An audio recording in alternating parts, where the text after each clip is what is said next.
Terima kasih Tuhan, bagimu segala pujian, hormat, pengagungan. Siang hari ini kami mau berikan hati kami sepenuhnya ke dalam tangan kuasa-Mu dan urapi kami Tuhan. Pimpin, urapi, berikan hikmat, wahyu dan pengertian supaya semakin hari semakin diubahkan hidup kami menjadi serupa segambar dengan Kau. Siang hari ini kami minta roh hikmat, wahyu dan pengertian mengurapi kami, memenuhi hidup kami. Buat kami mengerti firman-Mu dan hidup kami diubahkan, semakin ditarik berjalan dalam pusat kehendak-Mu. Dalam nama Yesus kami percaya siang hari ini Roh Kudus bekerja dalam kedahsyatan-Mu. Dalam nama Yesus yang diberkati Tuhan, katakan amin. Amin. Silakan duduk dalam hadirat Tuhan. Itu lampu yang di belakang bisa dinyalain biar saya melihat orang-orang yang cantik dan ganteng-ganteng ini. Nah, kan lebih enak di tempat terang daripada tempat gelap. Nanti kalau redup-redup siang-siang begini kalian bisa tidur. Karena ini waktunya memberi diri sepenuhnya di hadapan Tuhan untuk datang ibadah, mendedikasikan hidupmu sepenuhnya di hadapan Tuhan. Supaya ketika ibu-ibu, bapak-bapak ini dengar firman, kamu merenungkannya, firman itu masuk sampai kedalaman batinmu dan mengubahkan kau. Amin. Jadi ketika datang ibadah seperti ini, hatimu yang harus dipersembahkan sepenuhnya sama Tuhan. Engkau harus fokus sama saya loh. Kamu datang ke tempat ini untuk dengar firman, bukan main handphone. Supaya firman yang kamu dengar itu mengubahkan yang di dalam batinmu. Karena banyak orang datang ibadah, bertahun-tahun ke gereja, hidupnya tidak diubahkan, nyebelin orang lain, kelakuannya jelek, kerja tidak tanggung jawab. Kamu jadi orang Kristen, kalau nggak jadi berkat, kamu jadi batu sandungan. Bisa rajin ibadah, tapi jadi batu sandungan. Karena nggak ada tanggung jawabnya sepenuhnya. Hanya jalanin rutinitas pekerjaan, hanya jalani sekedar ibadah, tapi tidak memiliki kerinduan dengan Tuhan. Nah, orang-orang yang model seperti ini jadi trouble biasanya, bikin kekacauan. Kalau berumah tangga isinya gegeran dan berantem. Karena di dalam diri kita ini selalu ada dua hal yang berjuang, keinginan daging dan keinginan Roh Kudus. Semakin kita takluk kepada firman, engkau semakin tunduk kepada Roh Kudus. Tidak heran ya, semakin kita ngerti firman yang kita mengerti, firman itu akan memerdekakan kita. Kita tahu harus ngambil keputusan seperti apa yang tepat, seperti yang Tuhan mau. Tapi Bapak Ibu bisa bayangkan kalau engkau tidak ngerti firman, keputusanmu selalu salah loh. Ya, ketika keputusanmu salah, ujungnya engkau sendiri yang akan tanggung resikonya dan engkau akan bermasalah. Tapi hari ini kita meski belajar firman sungguh-sungguh, Yohanes pasal yang 8 ayat 32 katakan, kebenaran yang kamu ngerti, kebenaran itu akan memerdekakan kamu kok. Sehingga kau tahu bagaimana memutuskan dengan tepat seperti yang Tuhan mau. Di dalam diri kita ini ada keinginan daging yang harus kita taklukkan di hadapan Tuhan.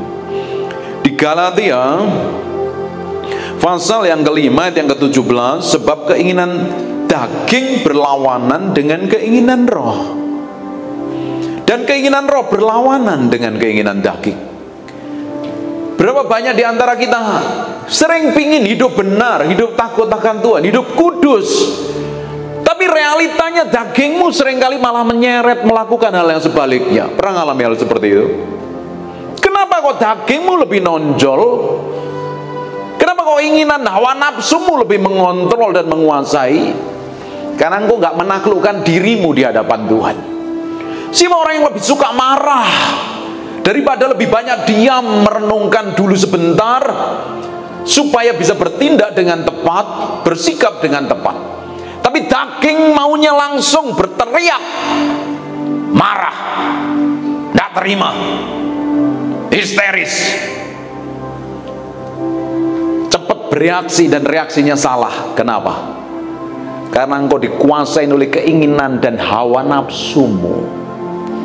Ini yang seringkali membuat kita jadi orang Kristen itu gagal, trouble, bikin kekacauan di rumah tangga, di tempat kerja,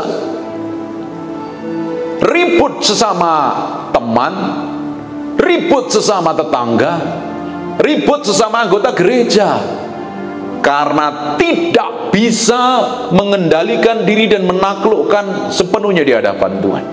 Di dalam diri kita ada dua hal yang berjuang, keinginan daging dan keinginan roh. Dua-duanya selalu berlawanan, karena keduanya bertentangan, sehingga kamu setiap kali tidak melakukan apa yang kamu kehendaki. Benar apa enggak? Siapa yang pingin berdoa, pingin puasa, pingin nyembah Tuhan, tapi kamu malah nguap, ngantuk, malah ketiduran? Siapa yang pingin banget baca firman, nggak taunya baca ayat di depan langsung nguap, ngantuk luar biasa? Apalagi kalau orang nggak suka baca firman, apalagi kalau bapak-bapak, ibu-ibu ini engkau nggak suka baca buku, ada trouble dengan hidupmu, engkau dapat dipastikan tidak suka membaca firman Tuhan. Padahal firman yang kita ketahui, firman yang kita diberi pewahyuan dan pengertian, firman yang kita mengerti itu akan memerdekakan hidup kita dari semua perbudakan, dari semua tekanan himpitan. Karena firman yang kita pelajari itu seperti map yang akan mengarahkan kita nih setiap hari berjalan di dalam pusat kehendaknya Tuhan. Ketika Bapak Ibu pergi sebuah kota atau pergi ke luar negeri, engkau nggak tahu tempat yang harus kamu lalui kemana, padahal kamu tahu tujuannya kemana. Apa yang terjadi? Kamu asal jalan saja, bisa muter bahkan lebih jauh lagi, bahkan nggak sampai dengan tujuannya. Padahal Tuhan ciptakan kita ini dengan maksud dan tujuan ilahi, dan ujungnya engkau harus didapatin di garis akhirmu sampai dengan tujuannya Tuhan, destinasi ilahi yang ditetapkan Tuhan dalam hidupmu. Bapak Ibu bisa bayangkan ketika engkau berjalan tanpa map, muter-muter nggak karuan loh, kebentur-bentur, buang-buang waktu, bahkan bisa tersesat, mati di tengah perjalanan. Tapi kalau engkau tahu tujuanmu kemana, engkau tahu harus melangkah, ngambil keputusan apa, lebih cepat nyampainya. Bayangkan kalau engkau nggak ngerti firman yang menuntun jadi guide-nya hidupmu, engkau bisa tersesat tuh. Naik gunung bisa tersesat, bisa kehilangan napas, lewat ujungnya. Berapa banyak orang Kristen nggak tahu tujuan hidupnya. Hidup hanya sekedar menjalani hidup, berjalan hanya sekedar berjalan, hanya sekedar melakukan rutinitas.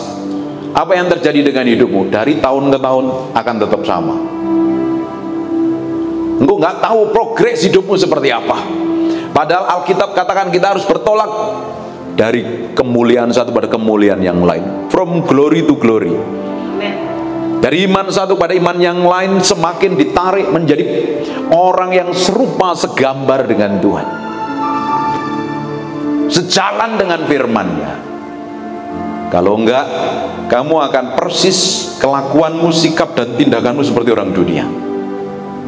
Harusnya orang bisa melihat Yesus yang manifestasi melewat kata-katamu, lewat tindakanmu, lewat perbuatanmu, lewat segala sesuatu yang kamu kerjakan. Harusnya orang di sekitarmu bisa melihat manifestasi Yesus yang real yang kamu hidupi hari-hari. Amin. Coba bayangkan, lihat kanan kirimu. Sekarang lihat apa di kamu? Coba lihat, kamu melihat apa? Kalau isinya trouble terus, ngomel terus, menggerutu terus, orang tidak bisa melihat Kristus melalui hidupmu. Apalagi ini Gen Z ini, kamu punya skill, punya kemampuan, punya tenaga ekstra, harusnya bisa dipercayakan yang lebih besar lagi.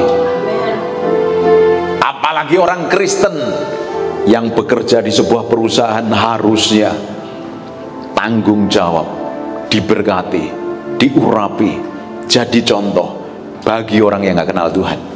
Saya temukan banyak sekali teman-teman yang punya usaha ngeluh ketika memperkerjakan anak-anak Tuhan, yang ngakunya anak-anak Tuhan tapi kelakuannya seperti anak-anak iblis.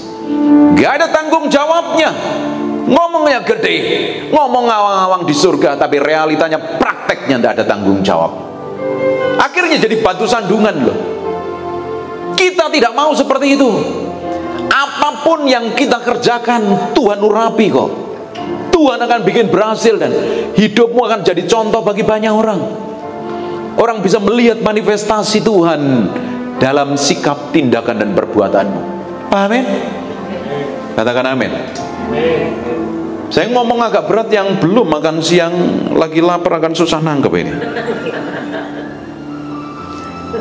Di Roma 7 ayat yang ke-19 berbicara seperti ini. Sebab bukan yang aku kehendaki, yaitu yang baik yang aku perbuat, melainkan apa yang tidak aku kehendaki, yaitu yang jahat aku perbuat. Ini keinginan daging selalu ingin menguasai di dalam diri kita ini. Jadi jika aku berbuat apa yang tidak aku kehendaki, maka bukan lagi aku yang memperbuatnya, tapi dosa yang di dalam aku. Dengerin baik-baik. Kita semuanya adalah miliknya Yesus. Amin. Kalian harus mengalami kelahiran baru. Waktu engkau dilahirkan kembali, kamu mengalami kelahiran baru. Yesus yang harusnya memerintah dalam hidupmu. Dia yang harusnya berkuasa memerintah sepenuhnya. Dia yang seharusnya ngontrol dan mengendalikan hidupmu. Dan Tuhan tinggal di dalam hidupmu loh. Manusia itu ada 3 bagian: roh, jiwa, dan tubuh. Roh itu diperbarui waktu kita mengalami kelahiran baru. Engkau terima Yesus, engkau terima roh yang baru, jadi tempat tinggalnya Tuhan. Amin. Tuhan begitu kudus, begitu suci, Dia tidak bisa tinggal pada pribadi yang najis. Makanya orang harus mengalami kelahiran baru, seperti di kitab Yohanes ketika Nikodemus ketemu Yesus itu. Engkau harus dilahirkan kembali, baru engkau akan diselamatkan. Yang lahir baru manusia rohmu. Sejatinya kita, manusia yang sejati dalam diri kita adalah manusia roh, yang punya jiwa, punya pikiran, punya kehendak, punya kemauan. Dan roh tadi yang harusnya ngontrol hidupmu setiap hari, yang mengendalikan hidupmu. Tapi seringkali kita sering dikendalikan oleh pikiran kita, betul apa enggak?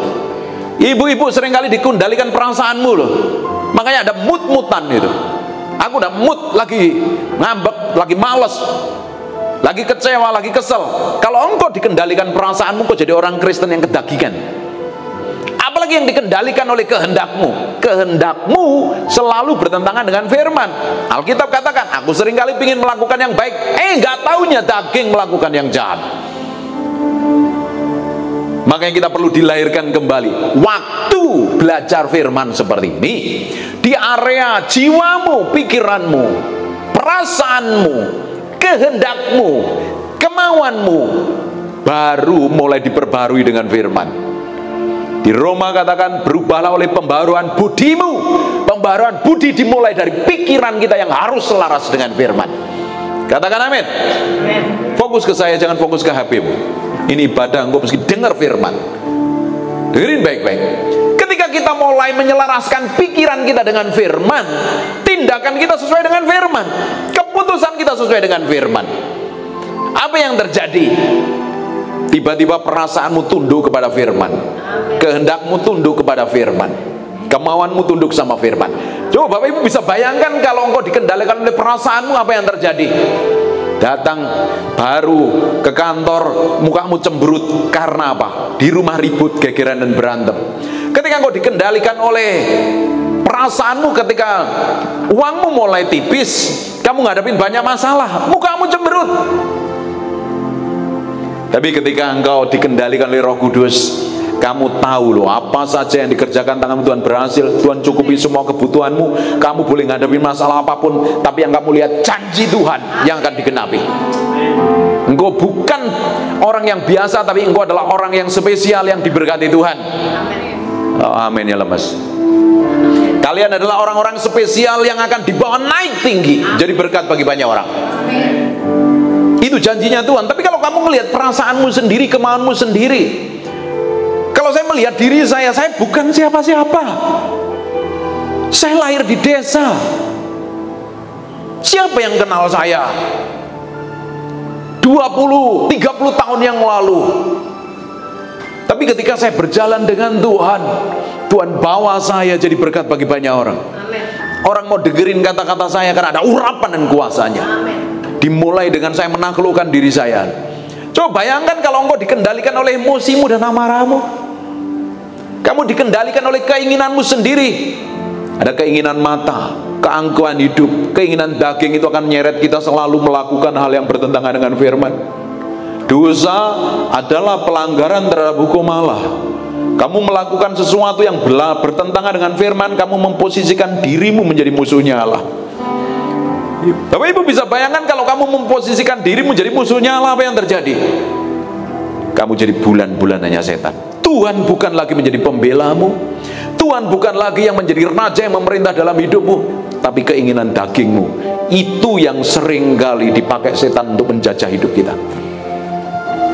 Amin. Menaklukkan diri sepenuhnya, keinginan dagingmu itu. Sekarang kita lihat lagi. Apa yang saya khotbahkan ini tidak populer. Jarang pendeta mau khotbahkan karena ada harga yang harus dibayar. Orang lebih suka didoain, diomongin berkat, kamu berhasil, sukses, kamu jadi orang pilihan Tuhan, bla bla bla, dihibur saja. Tapi saya ajarin dasarnya supaya hidup kita ini di ujungnya didapati menjadi orang kesayangannya Tuhan. Di ujungnya kita didapati menjadi orang yang berkenan di hadapan Tuhan. Katakan amin. Di Matius 10 ayat 38, ini ayat diulang berkali-kali loh. Di Matius, di Markus, di Lukas. Alkitab itu seringkali melakukan repetition, pengulangan. Kalau ngomong berkali-kali dengan ayat yang sama, artinya itu penting buat hidup kita. Kepolisian tahu persis ini, kalau didapatin dua barang bukti langsung diambil polisi, di penjara kan. KPK juga seperti itu, kejaksaan juga seperti itu. Alkitab katakan kalau ada satu perkara dua orang saksi sah. Kalau Alkitab ngomong berkali-kali, ngomong tentang ayat yang sama, itu artinya penting buat kita. Ini penting yang harus kita hidupin. Di Matius 10 ayat 38, barang siapa tidak memikul salibnya dan mengikut aku, ia tidak layak bagiku. Untuk ngikut Tuhan, kamu percaya Yesus semuanya kan? Yesus sebagai Tuhan dan Raja dalam hidupmu kan? Syaratnya engkau harus pikul salib. Dan setiap orang punya salib yang berbeda-beda. Kita semuanya punya kelemahan masing-masing yang berbeda loh. Ada yang pikirannya ngawur, ada yang malesnya luar biasa, ada yang pikirannya najis dan kotor, ada yang gampang marah, emosi, cerewet, bawel. Duduk di depan. Ada yang gampang tersinggungan dan marah. Ngapain ambil bangku? Duduk di sini. Duduk di sini. Ngapain ambil bangku? Duduk di depan. Kalian kan calon pemimpin, ngapain meski malu-malu? Duduk depan. Nah, kan jauh lebih baik tuh. Angkat bangku nanti kalau keseleo malah perlu pijit nanti. Setiap kita ini punya kelemahan dan kekurangan masing-masing yang berbeda, dan kenali kekurangan itu, kenali kelemahan itu. Yang sering membuat kamu jatuh dalam dosa itu apa? Itu yang harus disalibkan. Karena keinginan daging tadi, kalau kita nggak taklukkan, keinginan daging itu akan dipakai setan untuk nyeret kita jatuh dalam dosa. Benar apa enggak? Ada orang yang kecenderungannya pingin selingkuh, pingin berzina terus. Itu harus diberesin di hadapan Tuhan loh. Ada yang seringkali pingin marah, emosian, gampang tersinggungan. Itu harus diberesin di hadapan Tuhan. Kalau tidak, itu dipakai setan untuk menghancurkan hidupmu. Ada orang yang bawelnya bukan main. Karena semua yang kita alami hari ini, yang nonjol dalam diri kita itu ada hubungannya dengan masa lalu kita. Dan itu harus beres di hadapan Tuhan. Kalau tidak, itu yang akan nonjol dan kamu akan melakukan banyak kesalahan. Kita sadar diri kan, kita semuanya punya kelemahan masing-masing yang berbeda kan. Ini yang ngomong punya banyak kelemahan, dan setiap hari saya mesti datang sama Tuhan, tak serahin ke Tuhan loh. Kalau enggak, habis saya dihabisin setan. Setan jauh lebih pintar dari Bapak Ibu semua. Dia ngerti firman, dia nyerangnya selalu pakai firman. Tapi kamu nggak ngerti firman, kamu pelongo-pelongo tok, habis hidupmu. Ingat Yesus waktu dicobain iblis, dia selalu pakai apa? Pakai firman. Dan Yesus lawan pakai firman. Ada pengajaran saksi Yehova itu, dia selalu ngomongnya pakai firman. Kamu nggak ngerti firman, plonga-plongo, habis kamu ditelan. Banyak lagi penyesatan yang lain. Kelihatannya ngomongnya firman, tapi ujungnya narik kamu jatuh dalam dosa. Itu tidak benar di hadapan Tuhan. Makanya kalian harus ngerti firman, ngerti kebenaran, tahu bagaimana memutuskan dengan tepat seperti yang Tuhan mau dan Tuhan inginkan. Amin. Amin. Do you mudeng or not ini? Ngerti apa? Yang ngerti katakan yes gitu. Ini saya kasih makan yang keras sekali, makan yang kenyang, yang akan membuat hidupmu berkemenangan loh. Amin. Pikul salib sangkal diri. Di Matius 16 ayat yang ke-24 juga ngomong yang sama. Lalu Yesus berkata kepada murid-muridnya, setiap orang yang mau mengikut aku, ia harus menyangkal dirinya, memikul salibnya dan mengikut aku. Yesus ngomong, kamu pengen ikut aku? Nggak suruh. Yesus nggak ngomong datang ibadah minta ditumpangi tangan pendeta. Yesus nggak ngomong begitu. Pikul salib, sangkal dirimu.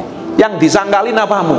Dagingmu itu loh, keinginan hawa nafsumu itu loh. Semua yang bertentangan dengan firman harus disangkali. Amin. Amin. Kita semuanya punya loh keinginan daging dalam diri kita. Pingin tahu aslimu seperti apa? Kamu orang sabar atau bukan? Kamu orang yang penuh pengendalian diri atau enggak? Nanti kamu akan diperhadapkan dengan orang-orang yang bencana dan nyebelin dan ngeselin. Reaksi pertama yang keluar dari mulutmu menunjukkan kamu seperti apa. Kalau datang ibadah seperti ini kan kelihatannya baik-baik semuanya kan, manis, cantik, tidak bercacat celah. Tapi waktu kamu dibenturkan dengan masalah, mungkin ditegur oleh atasanmu, oleh bosmu, oleh manajermu, oleh HRD atau apapun karena kamu kerjanya nggak maksimal. Lihat reaksi mukamu seperti apa, kamu rekam aja. Kamu senyum dan bilang thank you ya, saya mau belajar. Atau kamu dengerin baik-baik, yang suka komplain ini nggak ada di sini, kelihatannya kalian nurut semuanya. Nggak ada yang protes tuh Bu. Kalau kalian suka protes, ngomong di belakang, artinya kamu orang yang keras kepala.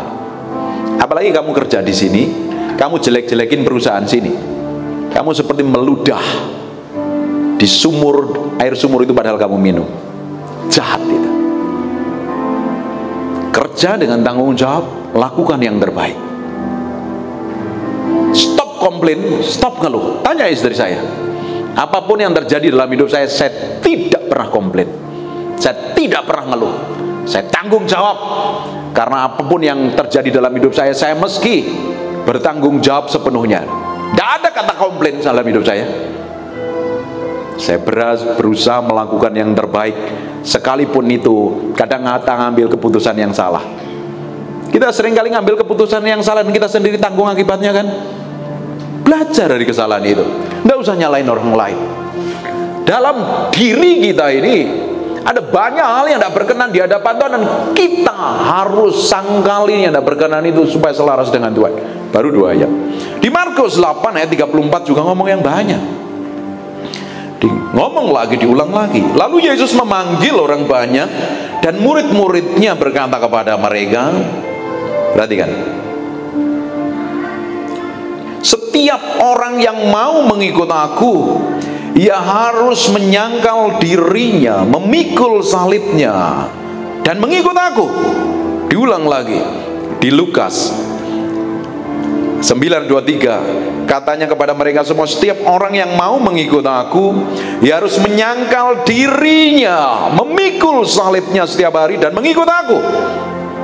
Perhatikan di Lukas 14:27. Perhatikan ya. Kamu ngaku jadi orang Kristen yang yakin masuk surga kan? Kalian ini yakin kalau hari ini dipanggil Tuhan masuk surga enggak? Ketemu dengan Tuhan apa enggak? Loh, yakin apa ora? Kok ragu-ragu nih mukanya?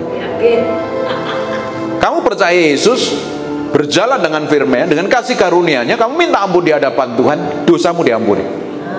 Waktu kamu minta ampun di hadapan Tuhan, 1 Yohanes 1 ayat yang ke-9 katakan, Dialah setia dan adil, Dia mengampuni dosamu. Makanya setiap hari kita meski datang sama Tuhan, meski saat teduh sama Tuhan, koreksi hatimu setiap hari supaya perjalananmu itu semakin hari semakin lebih baik gitu. Mati nih.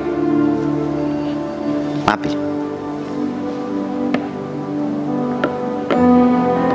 Supaya perjalananmu semakin hari jauh lebih baik, harus bergaul dengan Tuhan, datang sama Tuhan.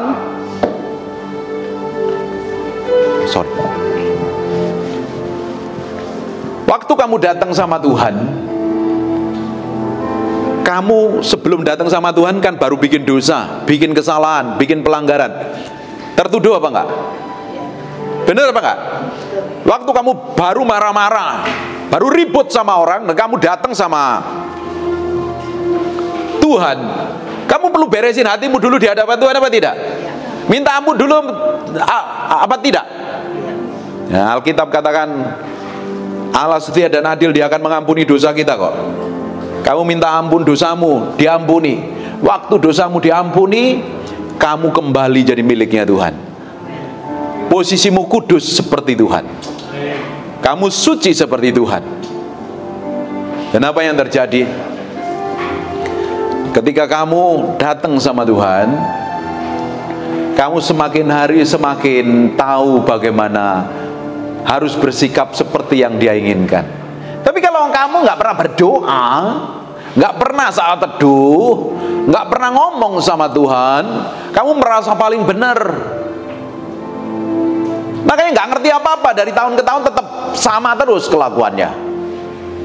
Dan ketika kita setiap hari datang sama Tuhan tadi, Tuhan koreksi yang di dalam kita. Ada kelemahan, ada kekurangan, kita serahkan sama Tuhan.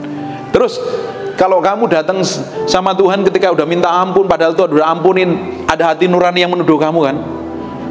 Kamu tadi baru bikin dosa loh. Berapa banyak di antara kita yang pernah melakukan dosa dan kamu belum minta ampun rasanya? Kamu salah loh. Kamu salah, ada perasaan tidak enak di dalam perutmu. Pernah ngalamin itu? Siapa yang pernah bohong rasanya tidak enak di dalam dirimu? Sebenarnya hati nuranimu menuduh kamu, supaya kamu bertobat dan balik sama Tuhan. Belum lagi setan akan dakwa kamu nggak layak, kamu nggak berkenan di hadapan Tuhan. Terus kamu lakukan hal yang biasa saja, apa yang terjadi? Kamu berlagak nggak terjadi apa-apa, kamu semakin jauh dengan Tuhan. Tapi ketika kita mulai belajar menyangkalin diri, hidup jalan sama Tuhan, kamu dikuduskan, disucikan, kamu miliknya Tuhan. Perhatikan ya.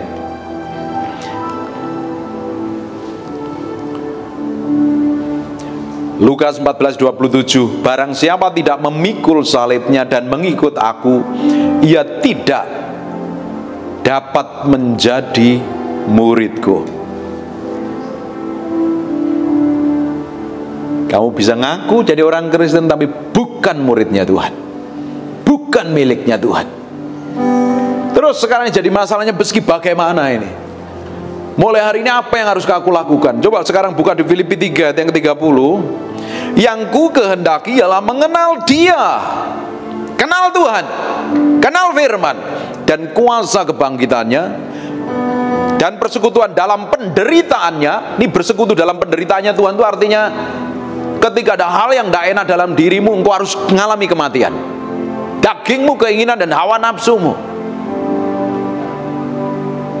Karena semua yang tidak benar di dalam diri kita itu tidak berkenan di hadapan Tuhan. Makanya Tuhan mau cabut sampai ke akar-akarnya. Bagaimana caranya Tuhan mencabut ke akar-akarnya? Alkitab katakan besi menajamkan besi, manusia menajamkan sesamanya. Amin. Pernah konflik sama orang kan?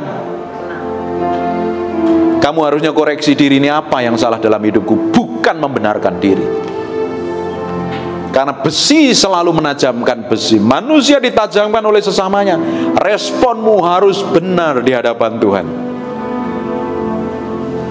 Lihat ya, dan persekutuan dalam penderitanya, di mana aku menjadi serupa dia dengan dia di dalam kematiannya. Tujuan akhir kekristenan kita adalah menjadi serupa segambar dengan Tuhan.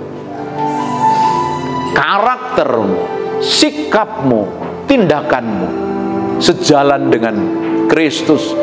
Jadi orang bisa melihat manifestasi Kristus dalam setiap tindakanmu, sikap dan perbuatanmu.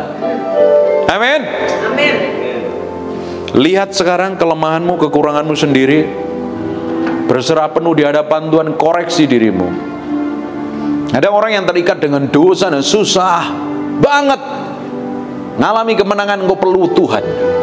Ada beberapa orang selalu gagal dalam membangun hubungan dengan orang lain, selalu ribut dengan orang lain. Kau mesti beresin hatimu.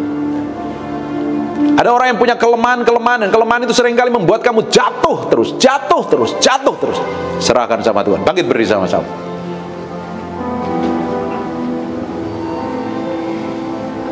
Dan fokus sama Tuhan. Serahkan hatimu, pikiranmu, perasaanmu sepenuhnya sama Tuhan. Tutup matamu dan fokus sama Tuhan. Dedikasikan hatimu, pikiranmu. Kamu bisa datang ibadah di sini, kalau hatimu jauh daripada Tuhan, itu tidak berkenan di hadapan Tuhan. Kamu bisa rajin, kelihatan jadi orang baik di hadapan manusia, tapi kalau sikap tindakanmu tidak berkenan di hadapan Tuhan, itu pun juga nggak akan berkenan di hadapan Tuhan. Semua kelemahanmu harus disangkali, disalibkan, dan diserahkan sepenuhnya sama Tuhan. Dan Dia akan membawamu mengalami sesuatu yang ilahi. Tuhan akan bawa engkau naik semakin sejalan dengan Tuhan. Lingkupiku, lingkupiku dengan sayapmu, naungiku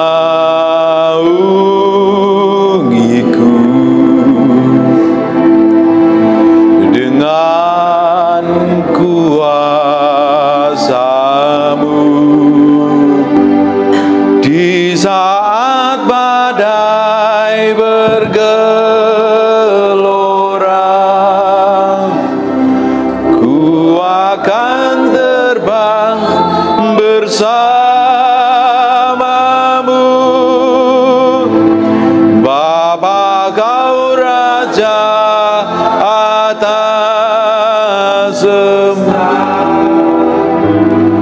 Ku tenang sebab Kau Allahku. Buka tanganmu dua-dua, kamu mohon sama Tuhan. Koreksi hatimu. Semua hal yang tidak berkenan, izinkan Tuhan cabut sampai ke akar-akarnya.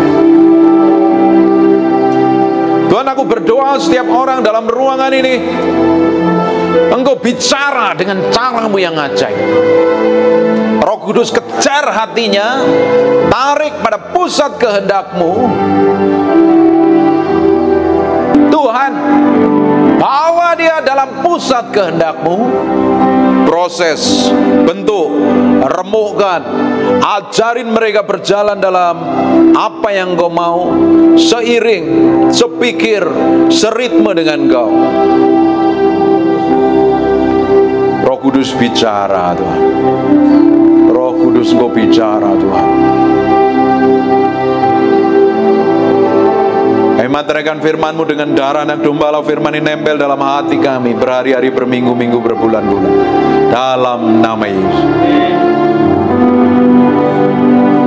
Terima kasih buat siang hari ini, Tuhan. Kami percaya firman ini nempel dalam batin kami. Kami materikan dengan darah anak domba Allah, terpatri, terpahat sampai kedalaman hati kami. Terus Roh Kudus bicara dan urapi kami, bahwa kami naik ke level yang berbeda, dalam pengurapan yang berbeda, hikmat, berkat, anugerah, pengertian, kasih setia-Mu yang berbeda. Semakin hari kami semakin ditarik berjalan dalam rencana-Mu, mengikuti apa yang Engkau mau, sampai garis akhir kami berkenan di hadapan-Mu, Tuhan. Roh Kudus bicara dengan cara-Mu yang ajaib dalam setiap orang dalam ruangan ini, Tuhan. Waktu waktu mereka bekerja, melakukan aktivitas, mereka berjalan, melangkah, duduk, berdiri, Tuhan bicara, tarik, semakin hari semakin berjalan dalam kehendak. Ajarin mereka pikul salib, sangkal diri, meresponin segala sesuatu dengan kacamata ilahi, melihat dengan kacamata iman, melihat kuasa Tuhan bekerja dalam hidup mereka, diberkati. Terima kasih Tuhan buat siang hari ini. Kami kembalikan segala hormat, pujian, pengagungan buat Raja kami yang Maha Mulia. Buat Yesus Kristus Tuhan, kami berjanji untuk tidak mencuri kemuliaan-Mu. Untuk Yesus Tuhan yang memerintah dalam hidup kami. Terima kasih Tuhan, kami kembalikan untuk Engkau saja. Terima kasih buat siang hari ini. Terima kasih Tuhan. Dalam nama Yesus kami berdoa dan mengucap syukur. Yang diberkati Tuhan katakan, God bless you. Tuhan berkati.